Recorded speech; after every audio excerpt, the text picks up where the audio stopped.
Hi everyone, and welcome to the CPP Education Team's Ask an Expert webinar, MBTI Type, Learning Style, and Student Retention. We actually have over 700 people registered today, which is really exciting. My name is Karen Gonzalez, and I'm the Associate Marketing Manager here at CPP. I'll be moderating today's webinar, and we'll be introducing our featured speaker, Judy Gruder, in just a moment. But first, I'd like to do a quick walkthrough of the webinar format for those of you who may be joining us for the first time. Today's webinar will run for approximately 90 minutes.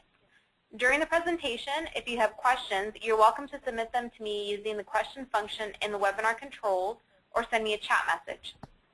Judy will be pausing throughout the webinar today to answer your questions, and I'll give everyone a chance to pose your questions during these breaks.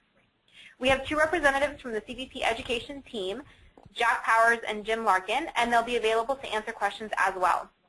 As with all of our webinars, today's webinar is being recorded, and we'll be sending out a link to the recording in approximately 2 weeks. Please note that the PowerPoint slides are not available for our Ask an Expert series. Now I'd like to introduce our experts. I'm very happy to welcome as CPP's Ask an Expert, Judy Gruder, GS Principal and Trainer. Judy has been a Career Development Program Consultant and Trainer for more than 35 years, as well as a National Certified Counselor and NCDA Master Career Counselor. She's a recognized authority on the uses of assessments in career counseling and is co-author of a number of publications and reports on the Strong Interest Inventory, such as the new I Start Strong report and Myers-Briggs tools. Judy is also the author of the GS MBTI certification program for career counselors and educators and co-author of the GS Strong Interest Inventory certification program. So please join me in welcoming Judy, and now I'd like to turn over the webinar to her. Welcome, Judy. Thanks, Karen, and hello, everyone. I'm really glad that you could join us today. We're talking about a topic that has interested me for a long time. It's always made sense to me that students who know why they are in college are more likely to stay in college, and I've actually been interested in the topic of retention since the early days.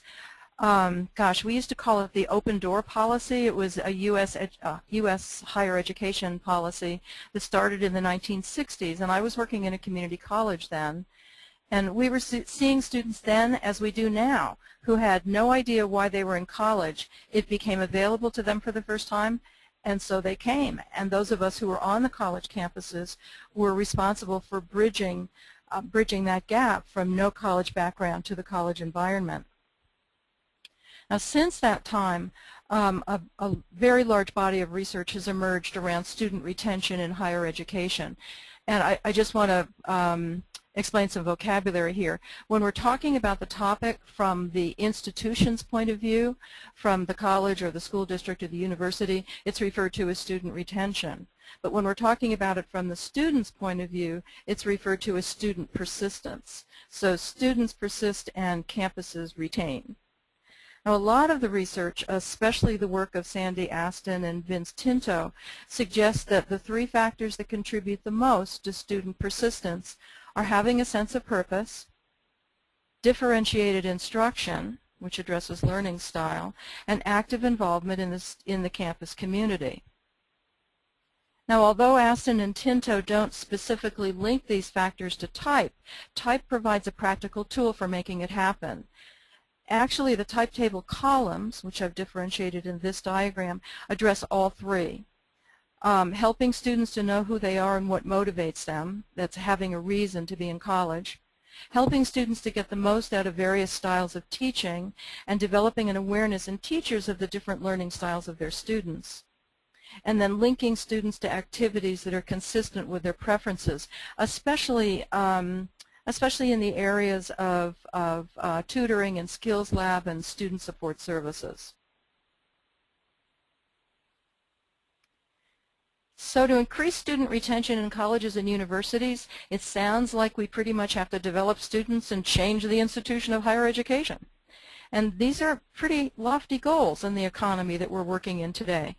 But career counselors focus on what we can do and what we do have. And we tend to make a difference in the lives of students and institutions no matter what. So we're going to assume that that's what career counselors do. Some basics first, the type components that make up the type table that we're going to be talking about. The MBTI instrument identifies polar opposites in 4 different areas. the ways that people naturally prefer to direct and get energy by using extroversion and introversion, the way that they prefer to take in information by using sensing or intuition, the ways that people naturally prefer to make decisions by using thinking or feeling, and how they experience their external world, how they prefer to live their daily lives by using judging or perceiving.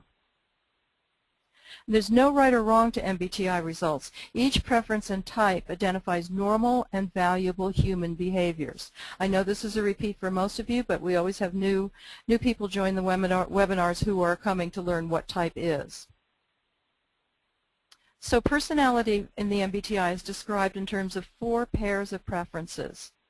EI, extroversion, introversion, SN, sensing, intuition, TF, thinking, feeling, and JP, judging, perceiving. Note that these are preferences, not traits. We naturally have a preference for one pole over the other in each pair, although we all tend to use both. Think of them like handedness. We have a natural instinct to use one, but we also use the other one. In fact, if you think about it, each hand has a different role in almost everything that we do. Type preference pairs work the same way. Now, in order to succeed in education, in college, you have to be open to taking in information. Information is taken in through sensing and intuition, 2 different styles. And you have to be able to focus what you're learning. And that comes through thinking, feeling. Now together, the middle 2 letters provide in each type perception and judgment. So every type has this processing, this open-ended, this taking in experience and criteria for focusing, evaluating, and making decisions. Together, the middle 2 letters provide both perception and judgment and form the core of our identity, what we refer to as the heart of who we are. Knowing who we are is what gives us a sense of purpose. Career is one way that sense of purpose is expressed in our lives, and college is one way that we prepare for career. So it all kind of links together. There's 16 different combinations of preferences. We call them types or type codes. The 16 types are represented on a table like this one. Notice that the 4 types in each column all have the same middle 2 letters. Those are hearts of type in common. We're actually going to be talking about one row of the type table today, that 3rd row down.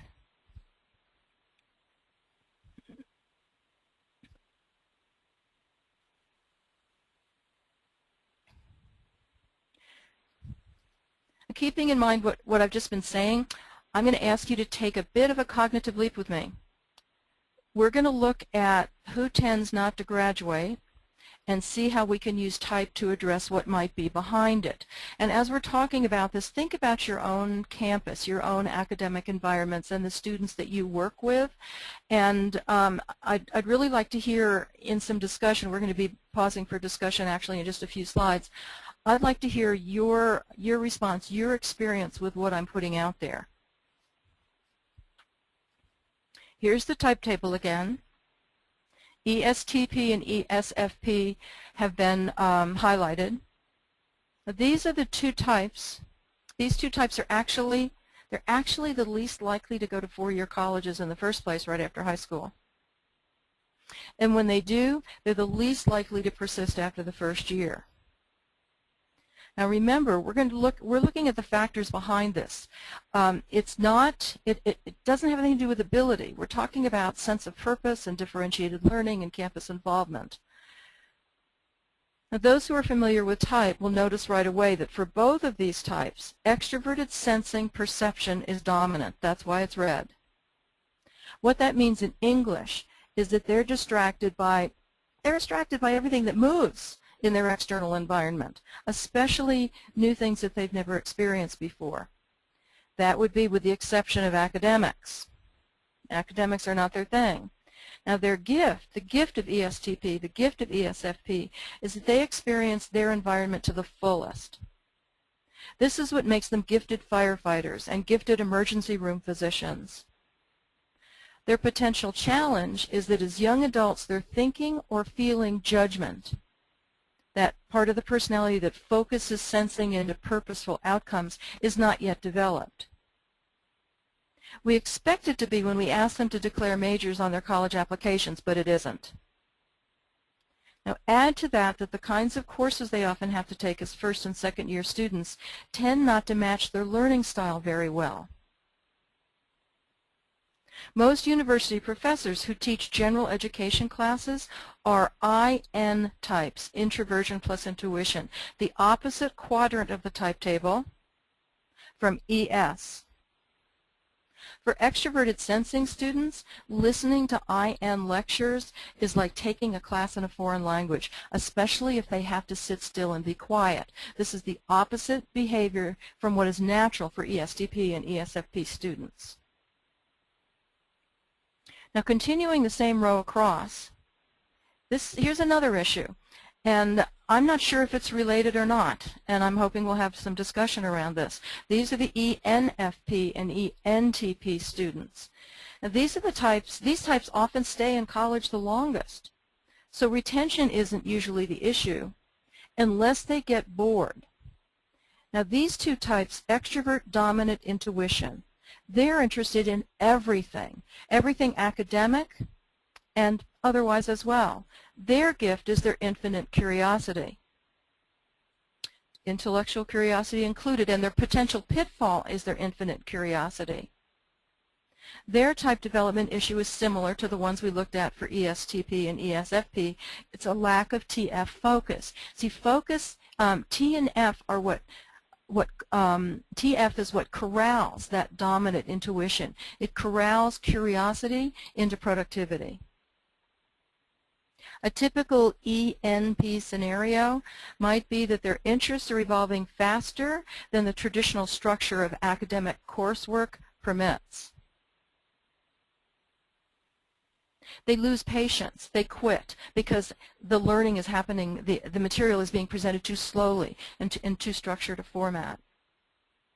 Then their challenge is that when they don't focus and reach the bachelor's degree level, they can't qualify on paper for career positions at their level of potential.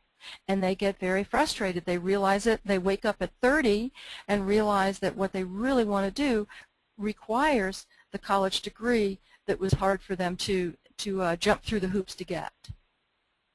We're going to pause after the next slide. I've already presented some stuff that I think we should talk about before we go into applications of this material. So we've got two different kinds of retention concerns here. The SP type, that's extroverted, sensing, perception with thinking or feeling, who loves the campus environment too much and is attracted to activities that are much more engaging than academics. And the NP types, ENFP and ENTP, who love the learning environment so much that they're restricted by class structure. Both will benefit from some type development around TF judgment, and that's what we're going to look at, but they're going to benefit in different ways. Some of the concepts that I've just mentioned are a little bit complicated, so let's talk about them if any questions or discussion points have come in. And then we'll come back and talk about how we can make college engaging and productive for these four types. Karen, any responses? I was trying to put the carrot out there and see if I had said anything that intrigued anybody yet. So it looks like we haven't got any responses yet or questions yet. So everyone, please feel free to put in questions in your questions box. But I do want to call out, first of all, if you'd like to follow us on Twitter, we're actually doing some live tweeting right now. So from this webinar, so if you want to go, it's twitter.com/CPPeducation, and you can follow with the hashtag CPPAAE. And a thank you to Deborah Sanborn, who I just noticed that she's actually tweeting right now. So thank you for retweeting us. Thanks, Deborah. What I was hoping for I put a couple of complicated concepts out here that I was hoping people would respond to before we actually got into applications. First of all, I've combined letters in the type table a little bit differently. And sometimes for people who are new to type, that relationship between the middle two letters and JP can be confusing to them. And I just want to emphasize that the MBTI is based on Jungian psychology, that personality is made up of cognitive functions that represent both perception and judgment. And the balanced personality has to be able to take in information, and it has to be able to focus what they're taking in. And the reason that I'm looking at these four types today, the EP types, is that their dominant personality part, that dominant function, is intuition and sensing, which is extroverted in those two types. And they haven't very often at 18, 19 years old developed that internal judgment, that TF, that focuses that dominant perception that's out there in the world. And I know from the certification program that we teach online, a lot of people come into that program talking about how they have to develop J or how they have to develop P in order to have fully balanced personalities. And it's not that we're developing that last letter in the type. It's not JP. It's that TF part that develops J. So when we're working with students to develop focus, we're not teaching J. We're teaching T or we're teaching F. And when that develops, then J happens. How confusing did I make that, Kat? Karen, the other piece is I'm identifying 4 different personality types, and the ENP and the ESP, and I'm curious to how people respond to that from their own campuses and learning experiences. And Karen, you and I talked about this actually before the webinar started, that every college is different. And in my day, back when I was on a community college 40 years ago, on a community college campus, that was pretty much a hands-on campus, and it attracted a lot more ESP students than 2-year colleges do now. And we had to prepare ourselves to deal with that and teach in hands-on ways. Now everyone goes to every kind of college, and so the campus populations are much more diverse, and we have to kind of be ready to approach students from 16 different directions, if you will, if you're using the entire type table. Okay, end of speech. Are we okay to go on? Actually, I got a few questions in. Oh, good. Okay. Yeah, I got several questions in. So. Yeah, now you see? Great. And thanks to everyone. I'm seeing a bunch of tweets coming in. This is awesome. Thank you, Becca, Jeff, Dee, Christina. It's great. Thank you so much. Okay, so the first question is from Elizabeth. So Elizabeth is asking, is introversion good for academics regardless of type? Is introversion good for academics? Introversion. In type, introversion is not an isolated concept. It's related to one of those middle 2 letters. And the typical university professor type is INP. So clearly, if a student has an introverted preference, they're going to relate to those first-year classes probably a little bit more easily. And I'm going to talk about this actually under differentiated instruction, because there are ways to help extroverts to introvert, and there are ways to help introverts to extrovert. We need both. We need both. But clearly, the traditional stereotype of the university professor, especially in the ologies and the osophies and the sciences, is IN. Great, thank you. Okay, I have a question from Emily. So Emily asks, is there evidence that EP types do better in more structured academic environments? For example, no independent degree programs or option to take more than 4 years? I haven't seen it. I haven't seen it, and maybe someone else will tweet or chat in with that. It's an interesting concept for EP. I think that there's been an assumption that they need structure, so let's impose the structure, which is what you're suggesting here. And I'm approaching it from the other direction. I'd like to see us develop internal structure, because when EP types depend on external structure, they don't develop judgment themselves.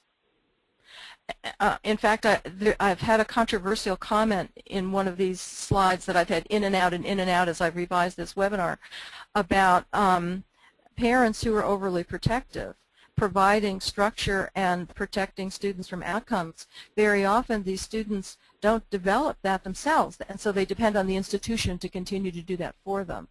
And then they graduate and they're out there in the big wide world, and the big wide world doesn't do it. So I don't know about the evidence. Surely if you corral a bunch of, if you herd cats and put them in a fence, they'll stay there. But it doesn't develop that sense of internal judgment that we're working on here. Okay, thank you. And then we have a question from Walter who asks, where are your results of dropout rates coming from? Well, it started back in the days of Kiersey's work on SPs. And there've been, I've worked with a lot of college admissions counselors and career counselors and advisors over the past years of doing MBTI certification, and the same types keep coming up anecdotally all the time. These students who registered for orientation and took the MBTI aren't here in the second year, and so there's a pattern. And I've kind of, and then of course we have the data from all of the retention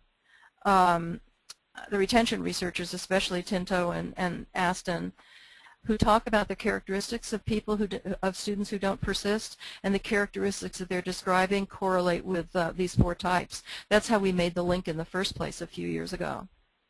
I think that we've talked about the SP student, the Kiersey SP temperament, for decades, and why they don't flourish in typical university environments. And what I've done is just stretch it a little further to focus on the middle 2 letters of that type, S plus TF and S plus and added N plus TF, because we've got this ENP issue as well. Thanks, Judy. Another question is from Rachel. How does short-term career advising or counseling address the need for intense development of the TF preferences? I'm going to look at that. I'm going to look at some strategies. Great. I'm not, of course, personality development, type development is more than a 15-minute exercise, but we're going to look at some strategies that I hope will be helpful. Thank you. A question from Graziano. So does this mean that basic 101 courses at the start of students' matriculation are not a good idea? Oh boy, I get every university professor in the in the country tweeting. I can't say that. You know, it's tradition that one of the purposes of higher education is to broaden awareness and broaden exposure, and that's what 101 classes do. But I'm a firm believer that different teachers teach in different ways. And if we can connect students with teachers who are, excuse me, I'm going to clear my throat.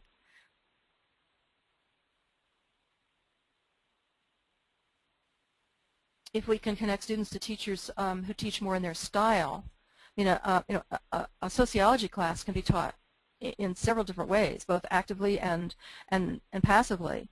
And advisors and counselors know who teaches in what style, and part of that, I think, is linking students up so they connect. The key for ESP especially is to connect right away. They come on campus and they have to stick. And so sure, you want to expose them to the courses that are out of their style and out of what they've been exposed to before, so I wouldn't say stop them. But let's not drown them in those courses. And I think higher education really looks at that. I don't think we make students take quite so many abstract IN programs right out of the gate anymore. Okay, here's one from Roland. Roland asks, do any of these types correlate with ADD-HT diagnosis? What I'd like to do with Roland is refer you to the CAPT databank at capt.org. Not the data bank, the research archives. They have some really good research on ADD and ADHD. There are some numbers out there, but we have to be very careful about causality. These happen to be the 4 types that appear in ADD diagnosis more than others, but the relationship is only correlational. It's not causal. And so I'm not an expert on ADD at all, so I think going to the research archives would be a better bet. Let's do one more, and then we'll take a look at developing some judgment here. Okay, great. And Jessica is asking, so the students that we've been talking about, are these the students that are undecided, really who have no idea, and also have too many majors, for example, double, triple majors? Yeah, especially the ENP are going to be undecided, and multiple majors, of course, and changing majors a lot. And I'm not sure where the ES fits in there. I'd like to hear from you. I think very often they'll come on campus. I think the ESTP and ESFP more likely to come on campus with a stated major and stick with it. The problem is that they're so distracted by everything that's going on around them. Think of this world of the campus that just grabs extroverted sensing and takes it in all different directions. And so I think that their problem is slightly different. They're both going to end up in career exploration classes, though, and that's kind of what I want to address a little bit. Should I go on, and then I'm just going to present a few more ideas, and then we're going to stop again. Yeah, sounds good. Yeah, thank you. Okay. We're going to look at these 3 factors that are in the retention literature one at a time. The first one is having a sense of purpose. We talked before the discussion about how personality balance, the heart of type, incorporates both perception and judgment. And that's having conscious access to and an identifiable preference for sensing or intuition and thinking or feeling, and being able to use it. And together, these 2 cognitive processes or mental functions form our identity core and give us a sense of purpose.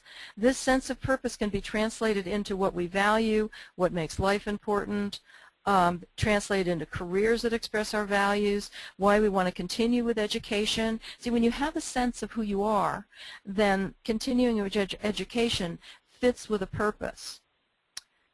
And it also connects with college majors that prepare us for careers that fit who we are. And I think I'm primarily talking about traditional age college students here.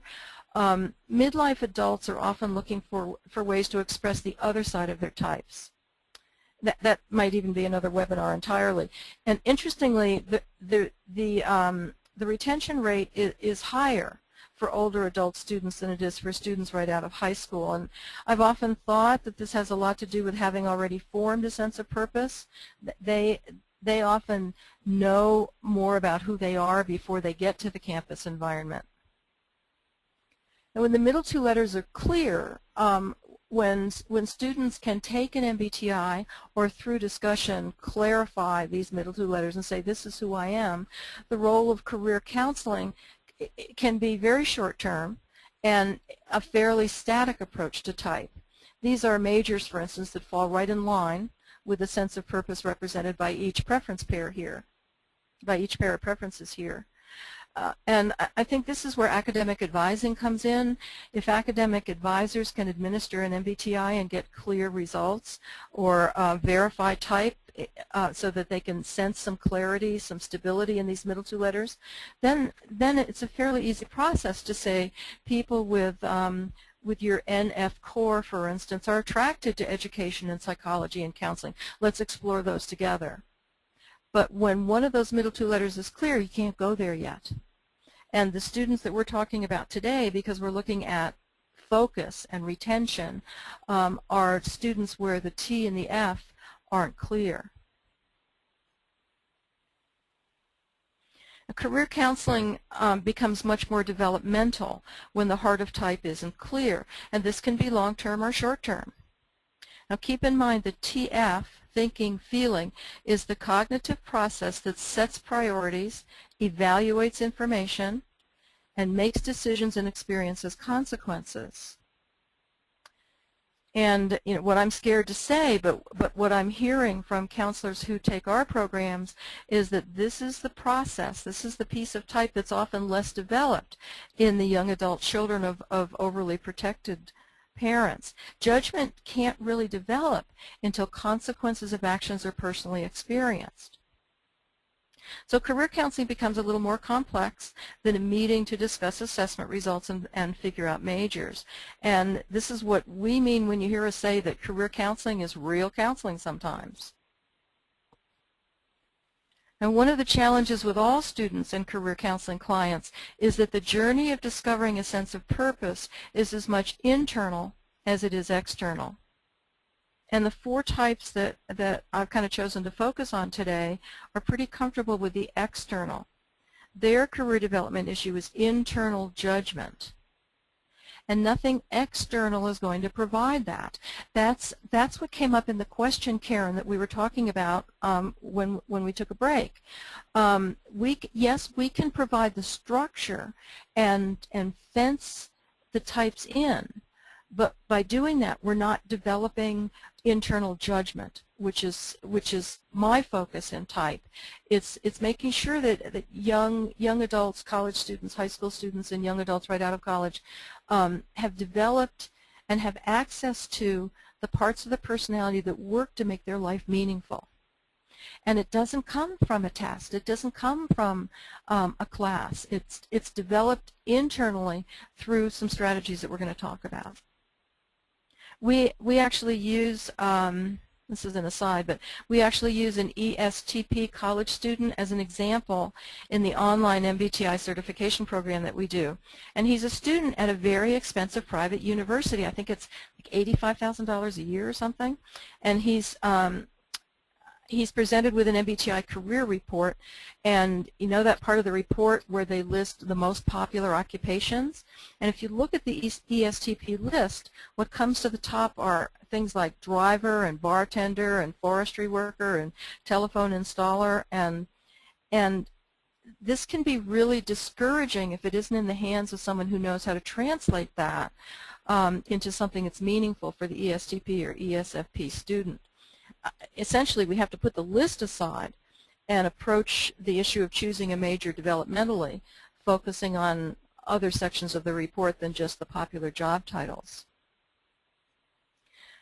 I want to talk about actually some strategies for developing TF judgment. Remember, we're still on this #1 point of the importance of developing a sense of who am I, developing a sense of purpose. Now, thinking and feeling, TF judgment, are different sets of rational criteria. And hear that word rational, because both thinking and feeling are rational. They're different sets of rational criteria that we use to evaluate the worth of information. If we have a preference for thinking, we tend to pay more attention to and hold on to information that fits our system of logic. If we have a preference for feeling, we tend to pay more attention and hold on to information that's personally meaningful. If we don't have a preference, we aren't sure which is more important, and we just keep gathering information and switching focus back and forth. So that's what we're talking about, is if we don't know what criteria to go to first to make decisions, to evaluate how important information is, to evaluate possibilities, to evaluate experiences, then they essentially cancel each other out. So this doesn't mean that we don't use both sets of criteria. We do. A preference is what sets priorities. It's which comes first. So the thinking person, in evaluating possible majors, for instance, if they know that thinking, if they feel authentic, if they feel connected to logic, they'll look at logical outcomes first. And the person who prefers feeling will first consider what's personally meaningful and meaningful to the people they care about, and then they'll pull in the logic. We all do both, but if we don't know where to go first, then priorities don't get set. The most rigorous strategy for learning to set priorities is values clarification. And I'm hoping that some of the listeners will join in after the next slide and share some suggestions for different ways to get at clarifying values. Values represent needs. It's what we need to feel satisfied with our lives. I call it a rigorous strategy because it's probably the most uncomfortable part of career counseling. It forces prioritizing. If it isn't forcing prioritizing, it's not working. And most counselors, I think most is the wrong word, feeling types are overrepresented in the counseling profession, and making people uncomfortable isn't what we like to do. But this tends to get students to the point where they see what's most important to them. It forces them to look at outcomes. There are formal assessments that do this. Just make sure that you're using an assessment that's forced choice, where you have to choose one over the other. And that's where the MBTI can be so helpful, because you only have two choices. And the two choices, the TF choices, are presented 19 different times. And so you have to, we look at the results and how consistently the person makes the same choice over time. Is that TF value representation coming through clearly? I've seen many card sorts. Counselors use card sorts really well, and they're particularly appealing to sensing students who want that tangible hands-on experience. And sensing students are also very often visual learners, so it's that hands-on visual experience of sorting cards. Again, you have to force the prioritizing, though. It's not just sorting them into piles, because if there are 50 values, you're going to get, these are the students who are going to want 49 of them. So you have to force the process of narrowing it down to 3, 4, 5, 6 values that define who we are as people. Lots of group activities. Back in the days when I was doing career exploration groups, we had a values auction activity. I think they're still using it today. Just the dollar values are higher, but the values are the same, where you're given a certain amount of money and you have to bid for the values that you think are important. The key there is, again, forcing people to spend their money. It's fake money. There are also some reflective activities that are helpful. I don't think they work as well with EP students, but things like what would you like your epitaph to say, or what would you like eulogized at the end of your life. Whatever strategy you choose, what I've said over and over again is that it has to force the choices, and sometimes that isn't easy. And sometimes it doesn't work, and because you can't be too forceful, you can't be you can't make it too uncomfortable, or you'll lose the attention of the student, and we certainly don't want to do that. So there's some other effective ways to do it too in short-term career counseling. One of them is to engage students in challenging scenarios and just engage them in an interesting conversation. What would they do if, that kind of thing. So when making decisions, what are you aware of first? What's the very first inkling that comes to your mind when you hear this, when you hear a scenario? Do you think first of what's right, what's wrong, what makes the most sense, what's logical? Or does your mind first go to how will others benefit from this decision? How will my friends react, or my family? Here's a scenario that is pretty effective for students. You're part of a study group that's working on an important project, and a friend has experienced the end of a relationship and asks you to come over and talk on the evening that the study group is meeting. Your friend needs you. Now, most people will consider the question from several angles, but identifying this TF, learning how to use judgment, is being aware of what comes first. And I can tell you, as a thinking type with pretty seriously developed feeling as well, I actually feel a tug when I see this scenario, because I want to help my friend, but I have a responsibility to the study group, and I know where I go first. But I can actually feel myself going back and forth between these two tugs. That's exactly what happens. But it's where you go first that defines the criteria that you want to practice using for judgment. So what's the most natural response? What represents your handedness of type, so to speak? And what a discussion like this does is help respondents to see their priorities in light of their own life experience. And you can ask them for their own scenarios. They always have them. It can also be helpful to assign a specific decision-making task, especially if you're going to meet with a student a second time. And these are strategies that come up. You've administered an MBTI, you get the results back, and it's clear that the student isn't comfortable verifying this TF thing. That's why we're honing in on activities to work on that. So a specific decision-making task might be to ask them to take notes on which criteria, which priorities are the most important, maybe evaluating majors or evaluating career fields. So you can give them an assignment to talk to 3 people or go to 3 classes or explore on ONET and come back with some notes and then discuss the notes and see what priorities come to the surface.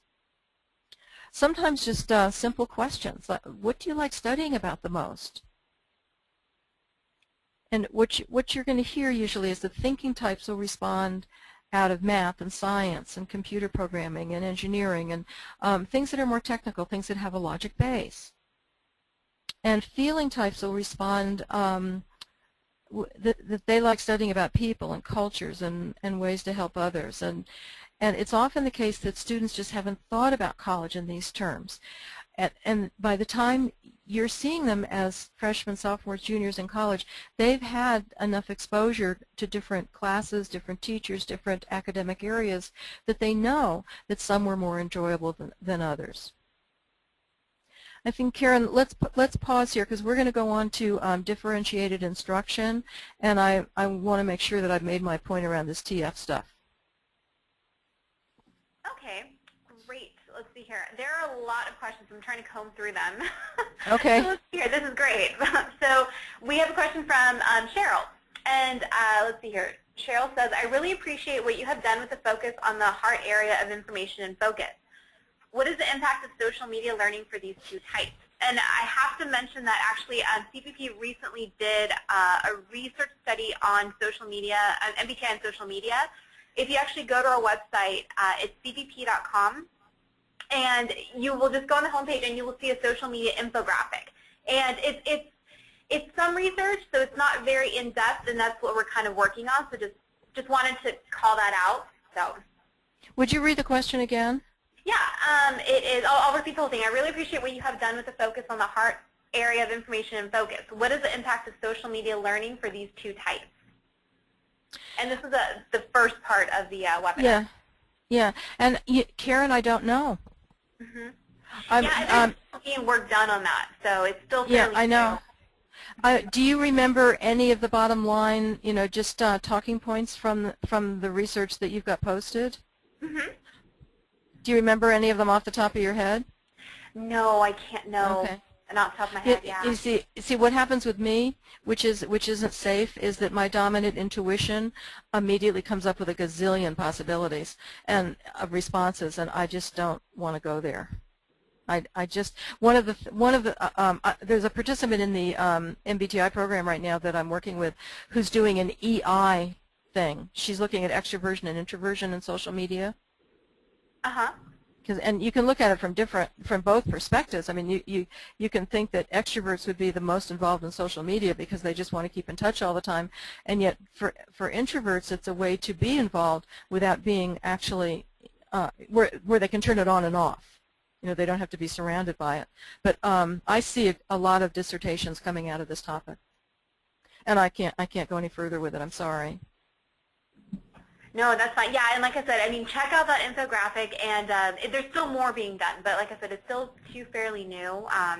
But what a great dissertation area! We can relate type to anything. I mean, I don't want to say that life is all about type. It isn't, but type can be related to everything, and there are just so many possibilities for research. I hope master's degree graduate students and doctoral students are thinking as we're talking. Okay, go ahead. Okay, thank you. I'll shut up. No, it's okay. Okay, so let's see here. I have a question from Graham. Is there any information regarding students who come to college as undecided and MBTI? Is there any? Well, there's research that looks at um, career guidance, so to speak, is what we used to call it, and decision making. I mean, I'm not sure what Graham's looking for. When students come to college undecided, it used to be that the first 2 years were for exploration. Now they're encouraged, and I think in some cases pushed into declaring earlier. And MBTI is the starting point for that process. The MBTI plus the strong, I think. I like to see them used together. They become the starting point. And I've seen some dissertations in my reading over the years that have looked at type and decision-making style in college freshmen and those kinds of things. So it's all interrelated. Okay, thank you. This was a question that had come in for the first part from Graham, asking, is race a factor as well? Dropout rate? Well, it is. It's in the data. It's in the data, and I can't talk to it, but cultural and racial overlay is very powerful, and how it interacts with type. What's most interesting is that certain types appear more frequently in certain cultural and racial groups. So yes, there has to be a factor there. Remember, with type, we're talking about a genetic imprint here with type. And the interaction of your genetic predisposition, think-handedness again, and what your socialization has provided. And socialization is the environment. So you can be born, I mean, your genetic imprint of type can be all over you when you're born, but then the minute that you come out into the sunlight, so to speak, life takes over. And so when you get to high school and college, your clarity about who you are, your certainty around your sense of purpose has to do with how consistent your environment has been with your genetic imprint.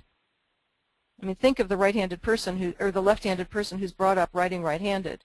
By the time they're 20, they don't know which hand to go to first. And that's what happens here. I think that's how culture and race play a part. But again, this isn't my area of research. The CAPT archives are full of research on this. There's even some good research published in the manual. Nadia Fouad is the expert, I think, on cultural and racial implications. Thanks, Judy. So another one that came in is from Minosh.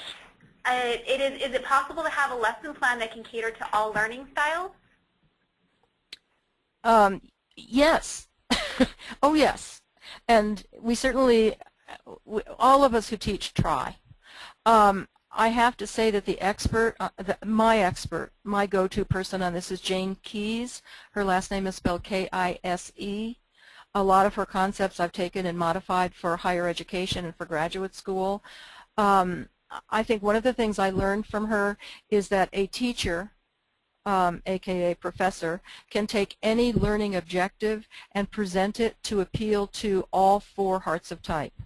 So you can have the same learning outcome that you're looking for and have an ST, an SF, an NF, and an NT way of presenting it. She's done it beautifully for K through 12. And I started doing that in our online program as well, giving people options to reach the same learning. What's interesting, what I found in my program is that students, I mean, the students that I'm working with are all professionals in the field, but they tend to go to what they're used to first. So when I say you have an option of making a list or drawing a graphic, almost everybody will make the list because that's what they've been doing all their lives. And then every once in a while we'll get the NF participant who will say, oh, I'm so glad you let me draw this because I didn't know how to write it down. And that's what you want to do. You want to get the same information but in 4 different ways. So the answer is absolutely. And I hope you'll look up Jane's materials. Okay, here's another from Graziano. Isn't it true that EPs would need wiggle room within the structure more than the structure itself?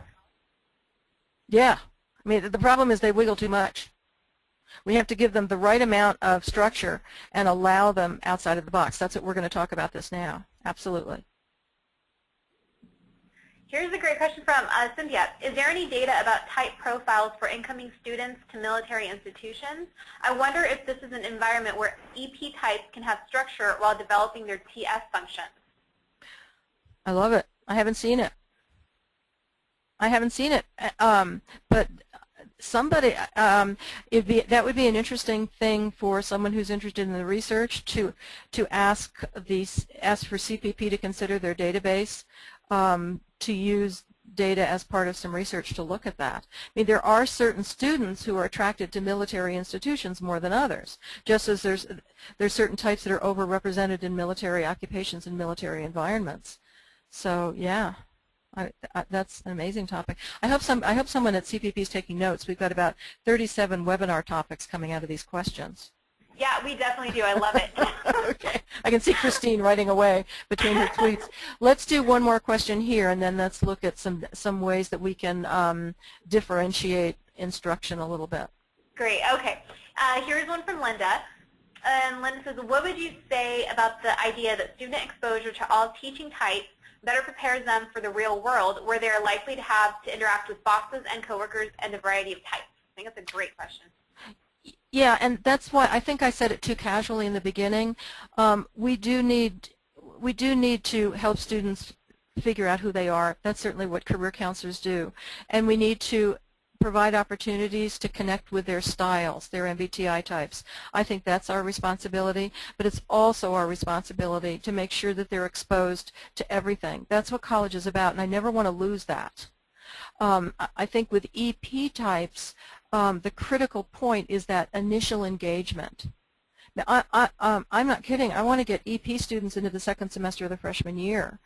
And I think it's wonderful during the first semester to expose them to many different styles, as long as there's some connection there that keeps them engaged in academics, and that's going to be through their type. So I couldn't agree more. The world is so varied; they have to be prepared to hit all of that. And I'm older, certainly older than college students today by several decades.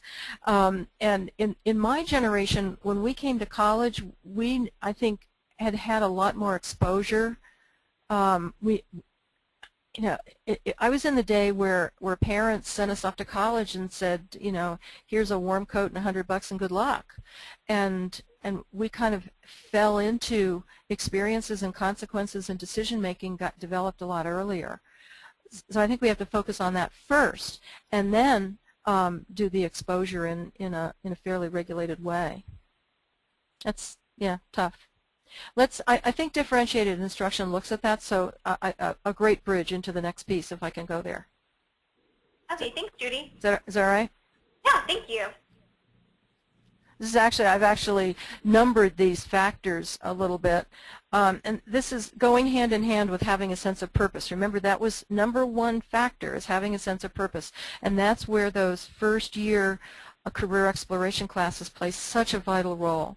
So going hand in hand with having a sense of purpose is learning that is meaningful to the different types, what the researchers refer to as differentiated instruction or differentiated learning.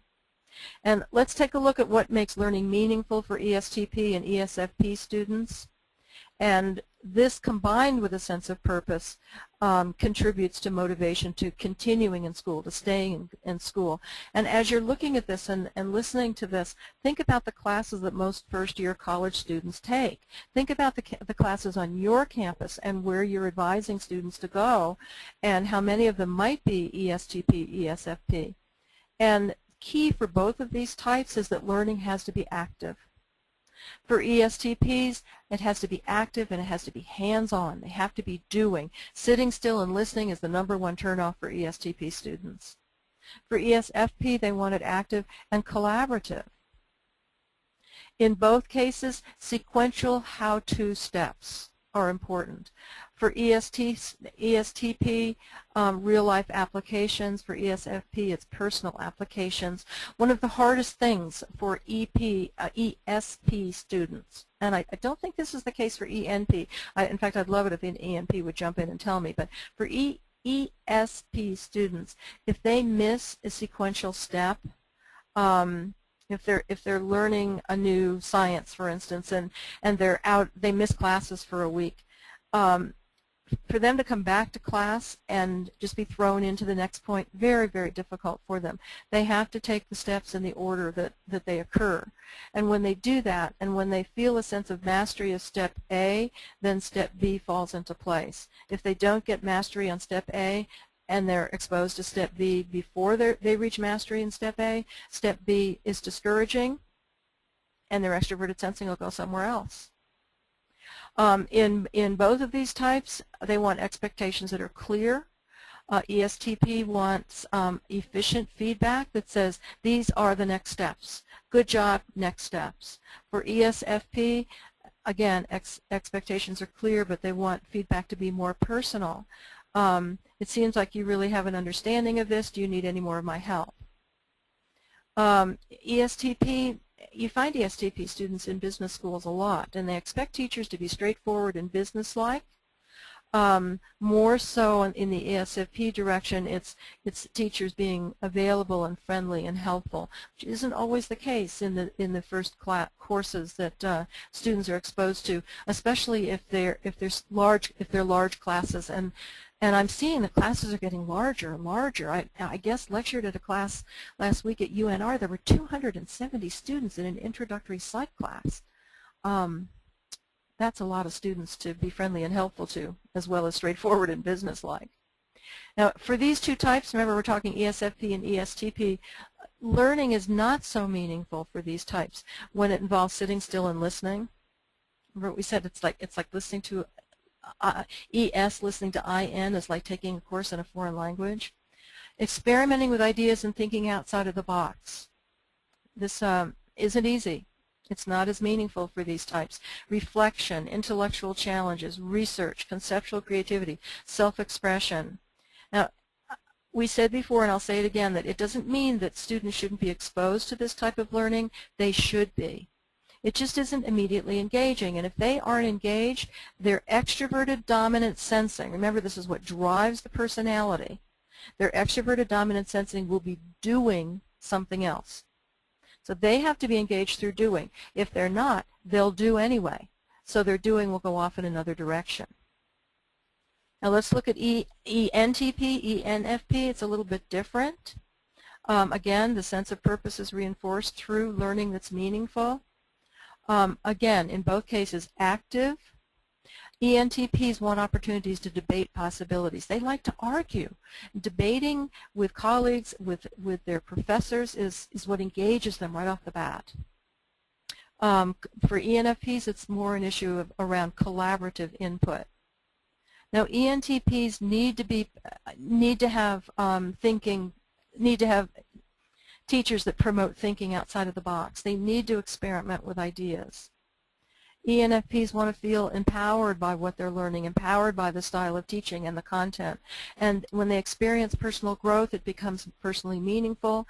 And again, what we're doing here is we're engaging that T, we're engaging that F.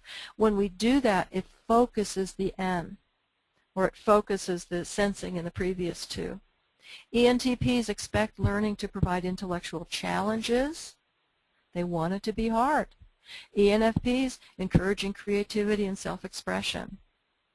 ENTPs have an expectation that teachers are grounded in theory and research versus the creativity and the personal interaction on the other side.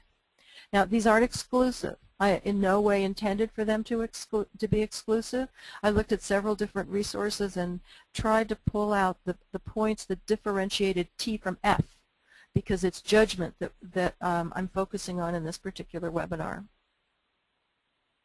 Now, for these two types, what is not so meaningful is learning that emphasizes introverted sensing.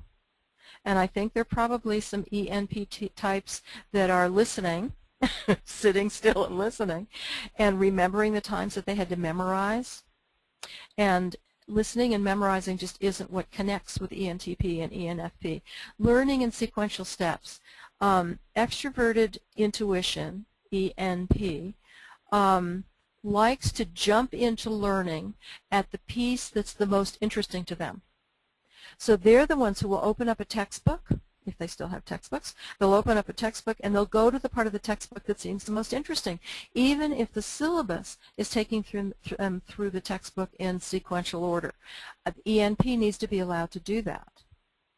If they're engaged there, then they'll learn to evaluate what they're learning through their T and F. Structure, efficiency isn't what, although they need it, it isn't what appeals to them. Practical applications, not so much. Having measurable outcomes isn't what they like. Spending a lot of time on individual reflection, they'd much rather be talking and debating and collaborating than thinking individually. Now the third factor, this will be a little briefer so we'll have time for discussion at the end, and this is something that I just started thinking about recently. This is the third factor that in research seems to relate to students persisting in higher education, and I think it's the differentiated instruction concept that carries over to student support services, especially in the area of tutoring and skills labs and anything where academic remediation is going on, student activities as well, academic advising, and of course career counseling. I think often our student support services are expected to provide what can't be provided through instruction, where instruction isn't differentiated enough. So very often if an ESTP student or an ESFP student is in an IN class and not doing well, it'll be the skills lab or the tutoring session that will bridge the gap, kind of providing the motivation, the glue to help the student stay in college. ESTP, when they're looking for support services, they want practical solutions to the problems. They want stated goals. If I do this with you, if I sign up for this program, what are the goals, what are the timelines? And they want evidence that whatever they're signing up for has been effective for others in the past, or it has been enjoyable, or when I put works in quotation marks, what I'm referring to is I want to see that other people who have done whatever I'm thinking about doing have benefited from it, have enjoyed it, have gone in new directions as a result. And they want to be actively involved in whatever they're doing. And that's whether it's counseling or tutoring or an activity on campus.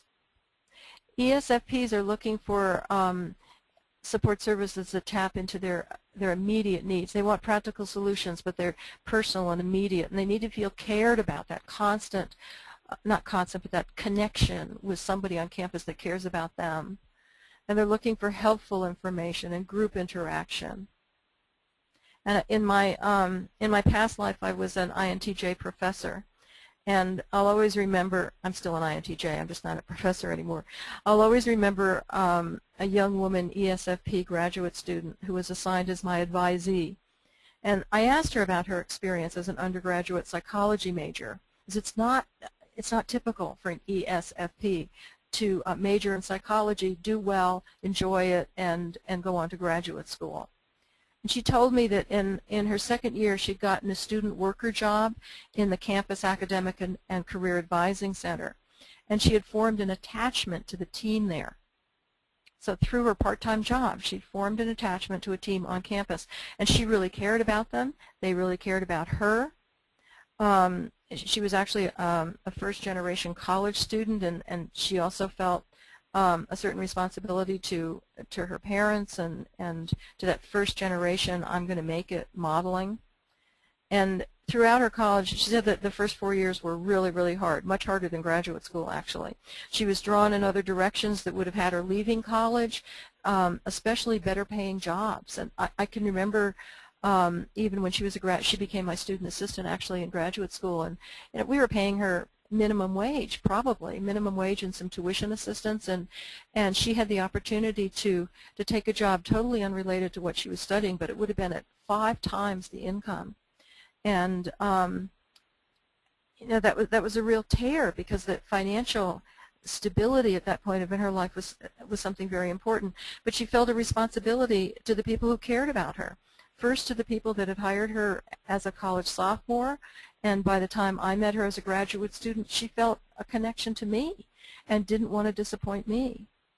And what was going on was that her feeling judgment was developed, and it was working for her. She knew that she was being tugged in different directions, but she knew that feeling criteria, the people she cared about, were the most important, and that's what kept her focused. It kept her in school to get to the goals that she had set up for herself. Actually, I am still in touch with her. She's now a graduate. She completed graduate work in a graduate program in social work, and she's a psychiatric social worker. Loves type, but I can tell you that psychiatric social worker did not show up on her ESFP career report anywhere.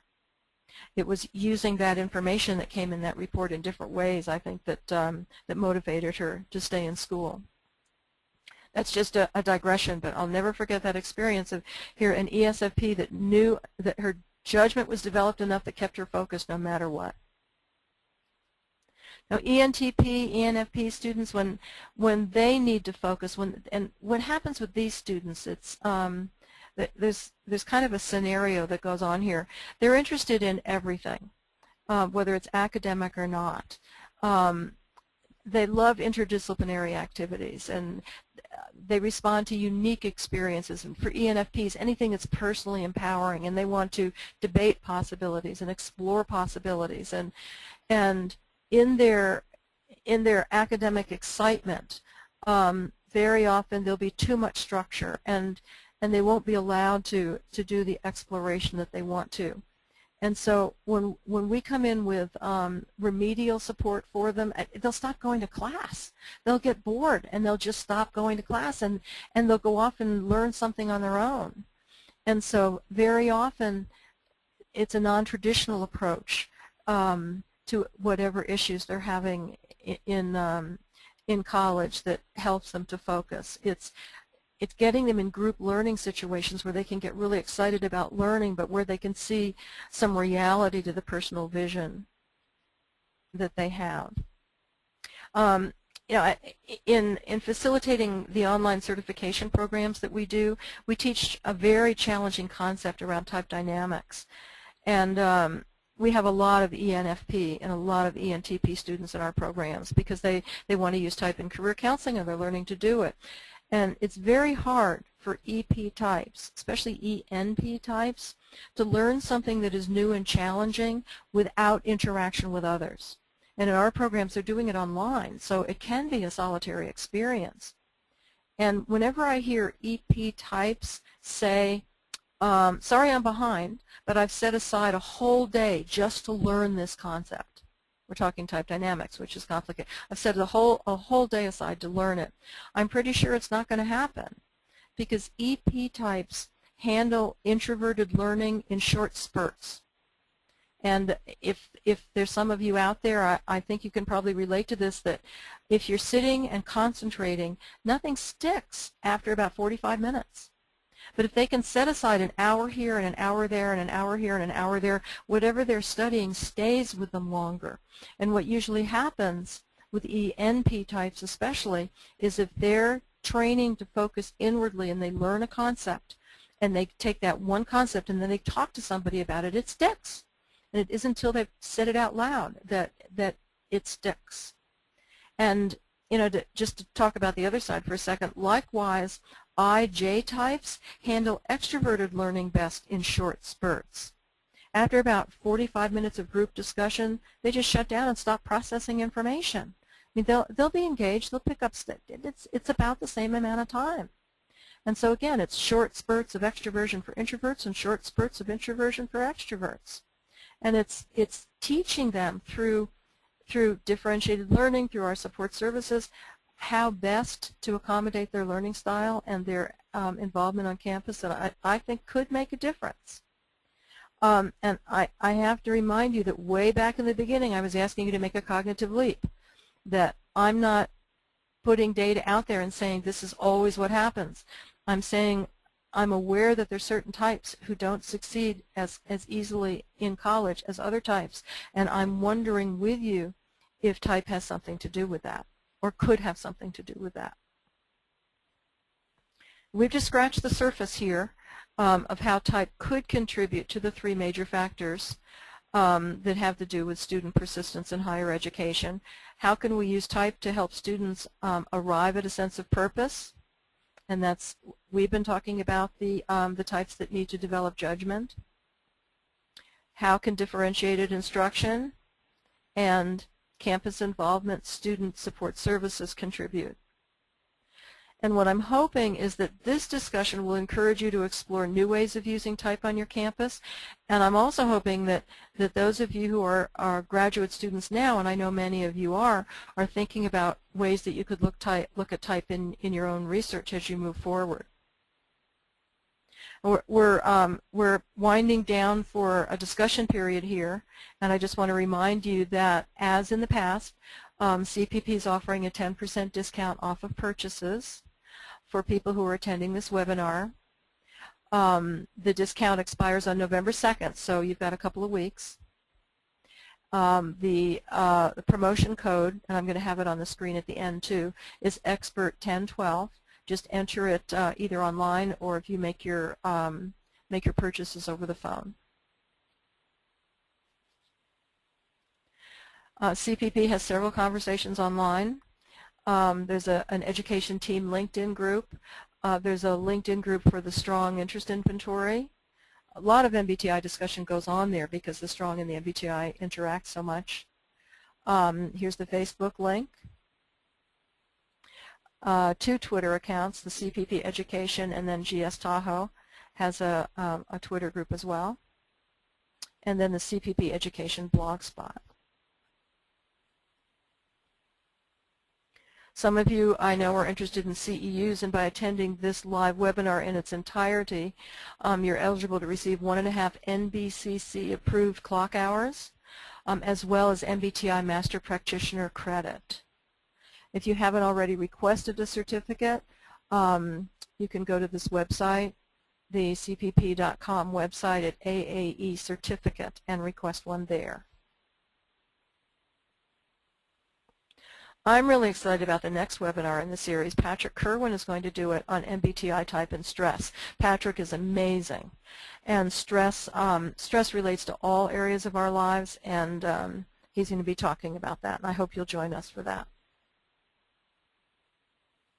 I'm going to leave this last slide up as we talk about any questions or comments that have come in. Jim and Jack are the CPP account representatives. And again, here are the links. If you want to actually sample a report yourself, take the MBTI and take the Strong. That first link that's cpp.com/evaluations asks you to complete an evaluation of the webinar, and then you can take the assessments and get your results. Here's the certificate link again. And Karen has posted an FAQ link. The most common questions that are asked about these webinars: how do I get the certificate? Can I have the PowerPoints? That kind of thing. All of the basic information is there. So go there first, and then contact us directly for other information. And then there's my link for online MBTI and Strong certification. Hey, Karen, we've got about 15 minutes. Has anything else been chomping up the wavelengths here, the lines here? Plenty. Okay. Yes, we have a lot of questions. So I was scared to ask. Yeah, no, I'm going to apologize right now because if we don't get to your question, we will try to get back to you after the webinar. So I'm combing through these, and actually we're having Christine Nieto been answering questions, which has been awesome. Jack Powers and Jim Larkin have also been helping to answer, so thank you. So we got one that came in, and Jack had actually answered it, but I wanted to repeat it because I thought it was a good question from Becca. Becca asked, are millennial students more likely to be ESFP than previous generations, or any other type for that matter? And I'm asking because we got a couple of other questions regarding millennials, which I thought were interesting. So. And Jack already answered the question? Yeah, he said no. I was going to say, Jack. No, Jack already answered, yeah. No, I have. The group. No, I think CPP and CAPT both are constantly typing populations, and they're looking at college student populations and millennial students and adult populations and work, all the time. And I haven't seen any evidence that all of a sudden we're producing. are ESPs reproducing faster than other types? No, I haven't seen that. I don't think. Thank you. Okay, we had one that came in earlier from Christine, and Christine says, we see more NS in our career decision-making courses, exploring, no surprise. I see few SPs in my career counseling office, honors, humanities focus. I look forward to hearing how we might attracting students into our 4-year university career services office. You know that, Christine, did you say? Yes. This whole area of interest started with me because I was in a career services office, and what we noticed was that only certain types were responding to our advertising, if you want to call it that. And there were certain types and certain departments and certain majors that never came to us, and this is it exactly. The information about differentiated instruction and differentiated support services carries over to how you frame what you do in your center. So using using keywords and phrases that appeal to all 4 hearts of type will attract all 4 kinds of students, for instance. And having career exploration that happens in different ways.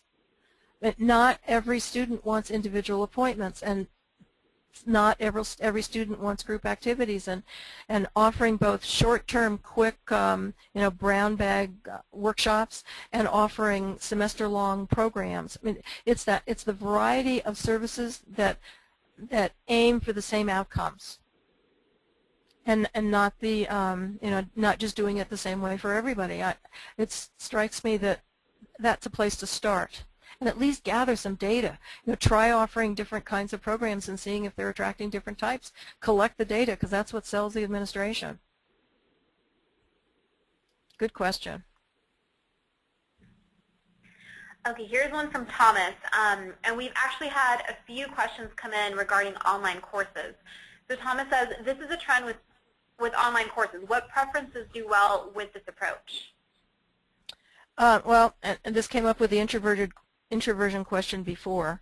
I'm going to talk from my experience, and it's the types that seem to get the most out of them are IJ types. They're focused themselves, and they're introverted. I mean, let's, and I don't want to frame it in terms of who gets the most out of them. Online learning is the easiest for those types. And that certainly doesn't mean that the other types don't benefit. I think everyone benefits from a variety of different ways of teaching. And we work very hard in our programs to connect in all different ways. But one of the challenges is that developing online learning that is engaging for extroverted students, for instance, involves animation and noise and I mean all that great stuff that visual active stuff that they respond to. That's how they learn. That's how they need to learn. That costs an awful lot of money to develop those kinds of learning modalities. And unfortunately, education doesn't have a lot of money right now. So there's kind of that there's that challenge of learning is going online, yes, but we don't have enough money to make it appealing to the whole world. And so there's tension there. I'm afraid that nobody except IJs will ever sign up for online learning again. I don't want that to happen. Thank you. Let's see, from Kyle. I gather the focus of this data is on traditionally aged students. Do any of the trends noted continue to apply for older than average students? I mentioned in the beginning that my experience has been that students who return to college after they've had work experience, either because they've laid off or they've been laid off or they're changing careers or whatever, those students seem to have a real sense of purpose when they get there. And yes, I've seen some data on reentry students. Of course, it's gone back for 30 years. I've seen that data, that reentry students stick. They come there they go to college for a reason and they do it. And my hypothesis in the beginning was that if you know why you're going to college, you're more likely to stay.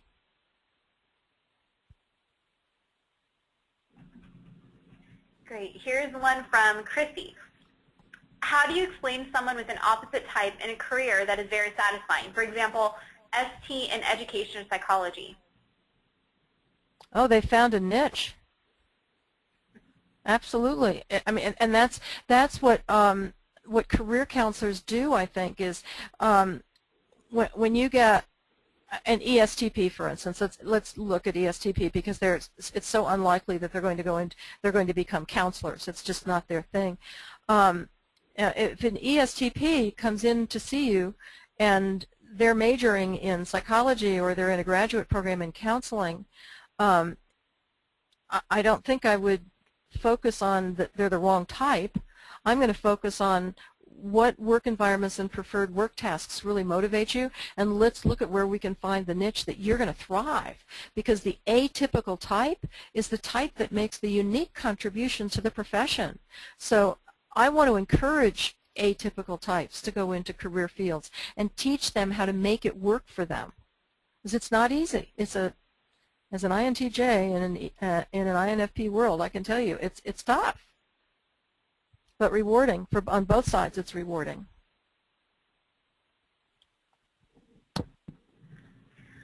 Okay, Faith asks, do you advise using these values clarification strategies with high school juniors or seniors versus college-age students? I have. I think I'd use different ones, and hopefully people who are listening might have suggestions, but you know, I think there's some values questionnaires out there that are simpler. My focus for high school students is going to be on life values, I think. Once we get into career exploration classes in college, it's going to be how do life needs and life values translate to career values.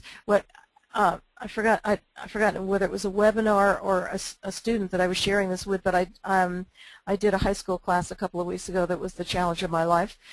I haven't made a presentation in a high school class in a long time. And we talked about values for about a minute and a half, and it was universal that they wanted money and stability. And the only values they knew to express were the values that reflected what they need now, and they're seeing their parents unemployed, they're seeing jobs going out the window, and so what they're saying is, I don't care about what I like, just tell me what jobs are going to be secure 10 years from now and are going to pay the most amount of money. And I don't think that's unusual. Students don't grow through that usually until they get to college. I could be wrong. That's my experience from that one class. Great. Here's one from Emily. As you go through these exercises, what do you say to the students? Do you say, for instance, I'm hearing some F here or something similar, or do you have the students identify the preference? Great question. It's a great question. It's always, how far do you go telling students their type? And it's so in the moment. If they're doing a card sort, for instance, and their values are lining up in one direction, I think I would start with, since we've been talking about the MBTI, what do you see going on here? Do you see more thinking? Do you see more feeling? I think I'd start there. But I've got to tell you, if a student or a career counseling client in any situation is acting one way and verifying another, I'm going to point that out. I mean, it's, in my day we called it cognitive dissonance, and I hear that all the time where someone in ENFP, for instance, is in a pre-med program and they're studying science and they want to like science and they've been told to like science, and so everything that I hear and everything I see is ENFP, and they're saying, I'm going to be a nuclear physicist. I've got to say to them, you know, you're saying F and I'm hearing T, or you're saying T and I'm hearing F. Talk to me about what's going on. It's a fine line. Okay, and from Eileen, regarding gender, are the TS still about 50-50 between men and women as it was in the 80s, or has this changed? Um, women, the latest data I've seen, I think it's the CPP data, show that women still type out more in the F direction and men more in the T direction. Jack, is there anything new on that I haven't seen? I have not heard any new research on that yet, but like you said, we are constantly updating that and reviewing the data. Yeah, and it's pretty significant. It's a pretty significant difference. What's changed since the 80s is we used to have scoring templates that canceled the differences out. Now what they've tried to do, what they've done really well with IRT scoring, with the latest revision of the MBTI, is that they've removed items that tended to differentiate based on gender rather than type. So what we know now is that when females type in the F direction a lot more than males, it's a type difference. It's not a gender difference.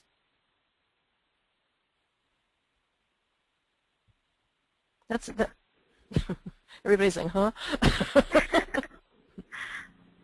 You know, Jack, are you still there? Yes, I am, Judy. I was hoping you'd jump in with your personal ENP experience. Did you decide you couldn't do that? Oh no, that's fine. I was helping Karen and Christine field some questions earlier, but I'm happy to share. Can you be personal for a minute? Because that was such an alive example of the ENP thing that the point that I was trying to make.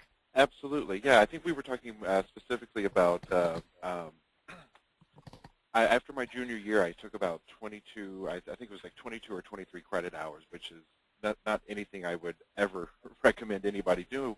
Because after that semester, and 3 of those were actually a graduate level English course. So after that semester, I had written like probably about 60 or 80 pages worth of like different papers. And are you willing to share your type, Jack? Oh yes, I'm sorry. I have preferences for ENTP. Okay.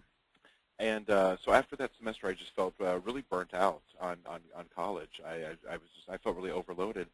So I decided to take basically a sabbatical. I took off 4 semesters, and during that time, I wasn't even thinking about school. I was working in record stores, bookstores, bartending, just enjoying being a 21-year-old male, basically.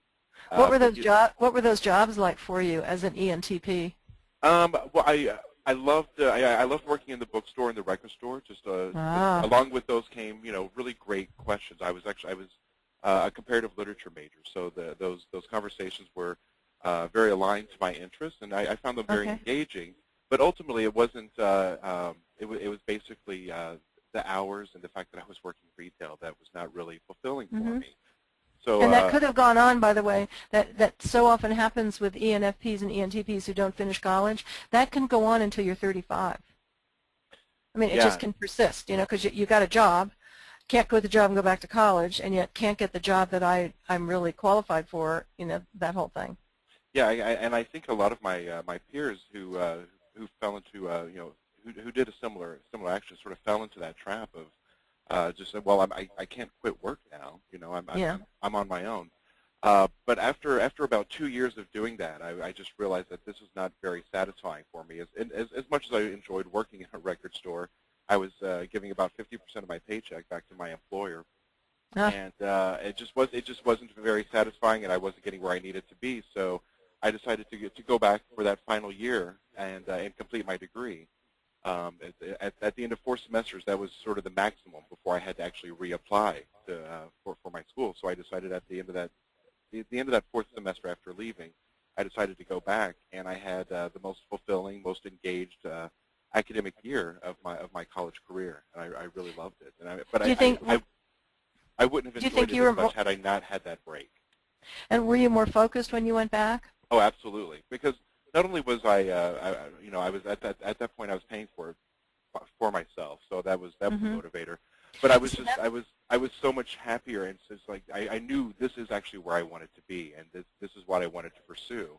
And until I had seen the other side of the equation, I didn't realize that how important it was that I actually stick with it and finish the degree, because I didn't want to spend the rest of my life working, in a record store.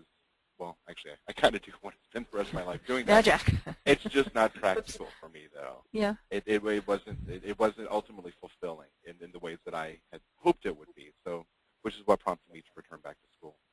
Yeah, and I think what I'm hearing you say speaks a lot to the value of externships and internships and, fifth-year experiences for college students that if they don't have a sense of purpose from the services that we provide and from academics alone, life experience will show them what they're going to get if they don't focus.